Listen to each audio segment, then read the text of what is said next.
ಟೀಕಾ ಮಾಡ್ತಾ ಇದ್ದೀವಿ ಅಂತಲ್ಲ, ಮತ್ತು ಅದೇ ಕಾಲಕ್ಕೆ ಇನ್ನೊಬ್ರು ಇಲ್ಲ ಅಂತಲ್ಲ. ಎಲ್ಲರೂ ಫ್ಯಾಕ್ಟ್ರಿಗಳಲ್ಲೇ ಹೆಚ್ಚು ಕಡಿಮೆ ಶುಗರ್ ಫ್ಯಾಕ್ಟ್ರಿ ಯಾರು ಮಾಡ್ತಾ ಇದ್ದಾರೆ ಅಥವಾ ಯಾವ ಇಂಡಸ್ಟ್ರಿ ಮಾಡ್ಕೊಂಡು ಹೋಗ್ತಾ ಇದ್ದಾರೆ. ಇವತ್ತು ನೋಡಿರಿ, ನಮ್ಮಲ್ಲೂ ಸಹಿತ ಅನೇಕ ಸಲ ಈ ಒಂದು ರಿದ್ದಿ ಸಿದ್ದಿ ಇವತ್ತು ಮತ್ತೊಬ್ಬರು ಯಾರು ಮಾಡ್ತಾಯಿದ್ದಾರೋ ಏನೋ ಗೊತ್ತಿರತ್ತರದು.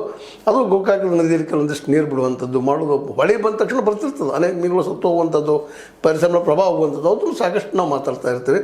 ಆಗ ಇಂಡಸ್ಟ್ರಿ ಮಾಡಿರಿ, ಬೆಳೆಸ್ರಿ, ಆದರೆ ಅದ್ರದ್ದು ಏನು ಬರ್ತದೆ ಹೊಲಸುವನ್ರಿ ಅಥವಾ ಮತ್ತೆ ಪರಿಸರ ಪ್ರಭಾವ ಮಾಡೋದನ್ರಿ, ಅವುಗಳನ್ನು ಏನಪ್ಪ ಅವಕ್ಕೊಂದು ಪರಿಹಾರ ಹುಡುಕ್ರಿ ಅಂತ.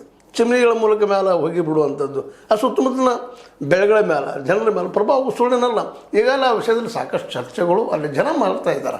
ಈ ಒಂದು ಹುಣಸಾಳ ಫ್ಯಾಕ್ಟ್ರಿ ಸುತ್ತಮುತ್ತ ಇದ್ದಂಥ ಅನೇಕ ಪಾಪ ರೈತರು ಅದ್ರ ಬಗ್ಗೆ ಹೇಳ್ತಿದ್ದಾರೆ, ಇಲ್ಲರಿ ನಮ್ಮ ಹೊಲಗಳೆಲ್ಲ ಕಪ್ಪು ಬೀಳ್ತದೆ, ಮಿಷಿ ಬೀಳ್ತದೆ ಅಂತ ನಾವು ಹೋದಾಗ ಮಾತಾಡ್ತಾ ಇರ್ತಾರೆ.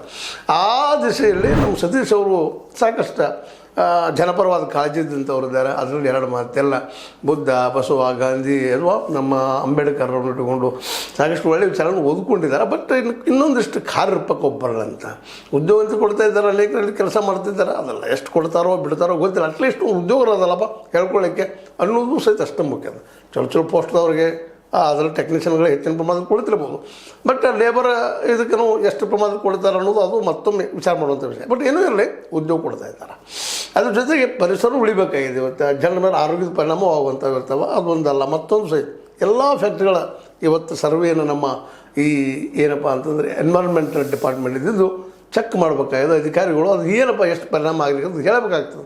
ಅದು ಸರ್ಕಾರದ ಕರ್ತವ್ಯ ಹೌದು, ಯಾಕಂದರೆ ಜನರ ಆರೋಗ್ಯ ಭಾಳ ಮಹತ್ವದದು. ಈ ದಿಶೆಯಲ್ಲೇ ನಮ್ಮ ಬಾಪುಗೌಡರು ಭಾಳ ಒಳ್ಳೆಯ ಕೆಲಸವನ್ನು ಮಾಡಿದ್ದಾರೆ, ಮತ್ತು ಅದ್ರ ಸಲುವಾಗಿ ಡಾಕ್ಯುಮೆಂಟ್ಸ್ಗಳನ್ನು ಸಹಿತ ಹುಡುಕ್ತಾ ಇದ್ದಾರೆ, ಶೋಧನೆ ಸಹಿತ ನಡೆಸಿದ್ದಾರೆ. ಇದು ಭಾಳ ಮಹತ್ವದದು. ನಮ್ಮಲ್ಲಿ ಇದು ಕಡಿಮೆ ಆಗಿಬಿಟ್ಟದೆ ಇವತ್ತು. ನಮ್ಮ ಇದು ಬೆಳೆದಂಥ ರಗಡ ದೊಡ್ಡ ದೊಡ್ಡ ನಮ್ಮ ಏನಪ್ಪ ಅಂದರೆ ಮೀಡಿಯಾಗಳಿದ್ದಾವೆ ಇವತ್ತು. ಇದ್ರ ಬಗ್ಗೆ ಯಾರಿಗೂ ಕಾಳಜಿ ಇಲ್ಲ, ನಿಶ್ಚಿತವಾಗಿ ಕಾಳಜಿ ಇಲ್ಲ. ಕೇವಲ ಎದ್ದ ತಕ್ಷಣ ದೇವೇಗೌಡರು ಪಕ್ಷ ಬಿಡ್ತಾರೆ, ಬಿ ಜೆ ಪಿ ಬಿಟ್ಟಿದ್ದು ಹೋಗ್ತಿರೋದು ಸುದ್ದಿ ನಾವು ಮಾತಾಡ್ತಾ ಇರ್ತೀವಿ. ಅದು ಬಿಟ್ಟು ಮತ್ತೊಂದಿಲ್ಲ.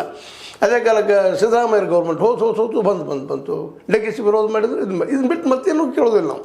ಕ್ಷಣಕ್ಕೆ ವಿಡಿಯೋಗಳು ಮಾಡಿಬಿಡ್ತಾ ಇದ್ದಾರೆ.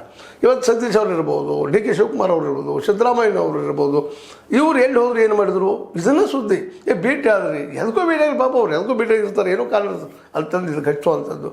ಇಂಥ ವಿಷಯಗಳನ್ನು ಇವತ್ತು ನಾವು ಮೀಡಿಯಾದಲ್ಲಿ ನೋಡ್ತಾ ಇದ್ದೀವಿ. ಪ್ರತಿಯೊಂದು ನಮ್ಮ ಯೂಟ್ಯೂಬ್ಗಳಲ್ಲಿ ನಾವು ಮಾಡ್ತಾಯಿದ್ವಿ ಅದನ್ನ ಕೆಲಸ.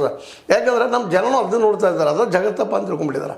ಬಟ್ ಅದನ್ನು ಮೀರಿದೊಂದು ಜಗತ್ತದ. ಇಲ್ಲಿ ನಿರುದ್ಯೋಗ ಸಮಸ್ಯೆ ಬಗ್ಗೆ ಯಾರು ಹೆಚ್ಚು ಕೊಟ್ಟು ಮಾತಾಡೋದಿಲ್ಲ. ಜೊತೆ ಅನೇಕ ಸಮಸ್ಯೆಗಳಿದ್ದಾವೆ. ಮತ್ತು ಹಿಂದೂ ಮುಸ್ಲಿಂ ಮಾಡುವಂಥದ್ದು ಅದನ್ನು ನಾವು ನೋಡ್ತಾ ಇದ್ವಿ. ಎದ್ದ ತಕ್ಷಣ ಹಿಂದೂ ಮುಸ್ಲಿಂ ಹಚ್ಚಿಬಿಡೋದು ಜಗಳ, ಅದನ್ನು ಮಾತಾಡ್ತಾ ಹೋಗೋದು, ಬುಲ್ಡೋಜರ್ ಬಗ್ಗೆ ಮಾಡೋದು, ಮತ್ತೇನು ಮಾಡೋದು. ಇಲ್ಲ ಮುಸಲ್ಮಾನರಿಂದನೇ ದೇಶಕ್ಕೆ ಬಡತನ ಇತ್ತು ಕೆಲವರು ಅನ್ನೋದು, ಇಲ್ಲ ಹಿಂದೂಗಳಲ್ಲಿ ಜಾತಿವಾದ ಅದಕ್ಕೆ ಬಡತನ, ಮತ್ತೊಬ್ಬರು ಅನ್ನೋದು. ಇಂಥ ವಿಷಯಗಳನ್ನು ನಾವು ಎದ್ದ ತಕ್ಷಣ ಚರ್ಚೆ ಮಾಡುವಂಥದ್ದು. ಅಂಥ ಪ್ರಸಂಗದಲ್ಲೇ ನಮ್ಮ ಬಾಪುಗಳು ಹೊಸ ವಿಚಾರಕ್ಕೆ ಹಾದಿ ಮಾಡಿಕೊಡುವಂಥದ್ದು. ಅದೇ ಕಾಲ ಇವ್ರ ಜೊತೆ ಇನ್ನೊಬ್ಬರು ನಮ್ಮನ್ನ ಇಲ್ಲಿ ಮೆನ್ಷನ್ ಮಾಡಲೇಬೇಕಾಗ್ತದೆ. ನಮ್ಮ ಬಾಪು ಗೌಡ ಪಾಟೀಲ್ ಜೊತೆಗೆ ಸದಾನಂದ ಬಾಂಬಳೆ ಅವ್ರ ಸಹಿತ ಒಳ್ಳೆಯ ವಿಚಾರವನ್ನು ಹೇಳ್ತಾ ಇರ್ತಾರೆ ಸಮಾಜಕ್ಕೆ.